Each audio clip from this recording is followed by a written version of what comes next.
Hey everyone, it's Steph here. We are on day 9 on our journey to a clean house in 21 days. Today, I'm gonna reveal a hard truth to you.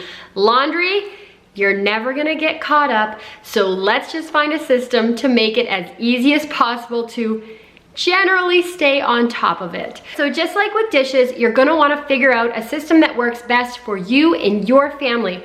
For us, that means I do laundry 5 days a week, Monday through Friday, and I have a little bit of a schedule. I'll post it below in the description, but it means I'm doing one small load every day. I don't do laundry on the weekend, that's me time, and so then on Monday I have a bit of a bigger pile, but by doing a small load every day, I tackle it all. The #1 rule with laundry is don't start a new load until you've put away the last one. So let's get started and get some laundry done.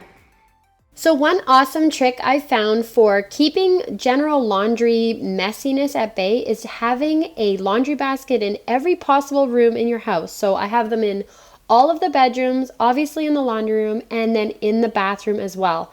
If you have a laundry basket convenient for laundry, people will throw their laundry in there.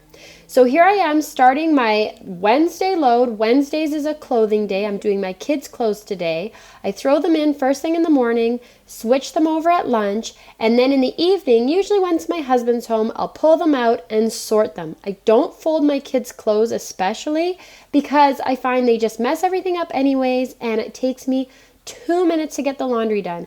I am only just now seeing in this video there was an extra thing stuck to that dress. So I'll have to go back in the closet and check it out. Once I'm done sorting, I put them away and I am all done. The take-home message for laundry is figure out a system that works for you and your family. You could do a load every day like me. Maybe you want to do it on the weekend, just watch Netflix and sort laundry and get it all done then. It's just gotta work for you. Okay, so let's do at least one load today. We're gonna check it off on our daily checklist and we're gonna add it to our weekly cleaning schedule routine list. All right, so moving down the list, we are on day 9, laundry. I'm gonna give that a check mark and then check off everything else that you got done today. So if you did your declutter, you did a quick 5-minute power tidy, we're gonna add to our weekly plan right after this. If you did your dishes today, made your bed, 2-minute hotspot, dress to shoes, and shiny sink, give yourself all the check marks you got and don't worry about the ones you missed. We are making progress. So for the weekly cleaning schedule, this one actually is going to take up 2 spaces because I like to put start laundry in the morning and then I put sort or fold laundry and put away in the evening. That way the whole process is getting completed every day. Thank you so much for joining me on this 21 days to a clean home journey. I know you're going to see a huge difference in your house and in your life. Please remember to hit that like and subscribe button to follow along to the end of the series and let me know how you're making out with your progress.